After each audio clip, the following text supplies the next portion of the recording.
পুরুষ মানুষ শারীরিক কষ্টে কখনো ক্লান্ত হয় না। পুরুষ মানুষ ক্লান্ত হয় যখন পারিবারিক চাপ ও অশান্তি সৃষ্টি হয়। পুরুষ মানুষকে কখনো পারিবারিক চাপ দিবেন না, মানসিক অশান্তি কখনো দিবেন না। পুরুষ মানুষকে সবসময় মানসিকভাবে শান্তি দেওয়ার কাজই হচ্ছে একজন স্ত্রীর। এজন্য স্ত্রী সবসময় স্বামীর সাথে ভালো ভালো ব্যবহার করবে, স্বামীকে মানসিক শান্তি দেওয়ার চেষ্টা করবে। যেই স্ত্রী তার স্বামীকে মানসিক শান্তি দিতে পারে না, যেই স্ত্রী তার স্বামীর সাথে সুন্দর ব্যবহার করতে পারে না, ওই স্ত্রী আদর্শ স্ত্রী হতে পারে না।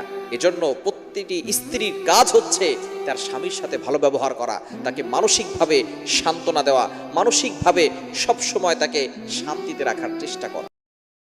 আপন মানুষগুলো বেশি বিষয়, যাকে আপনি বেশি আপন মনে করবেন, যাকে বেশি ভালোবাসবেন, যাকে বেশি মহব্বত করবেন, সেই কিন্তু আপনাকে ক্ষতি করার চেষ্টা করবে।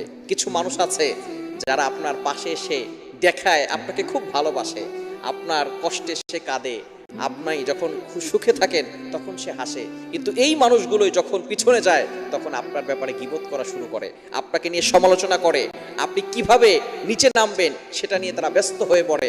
সুতরাং এই আপন মানুষ থেকে যারা এই ধরনের কাজ করে তাদের জন্য আপনি দোয়া করবেন আর আল্লাহর কাছে শুকরিয়া আদায় করবেন, এবং তারা যতই আপনাকে কষ্ট দেন আপনি মনে করবেন আল্লাহ আমার সাথে আছে।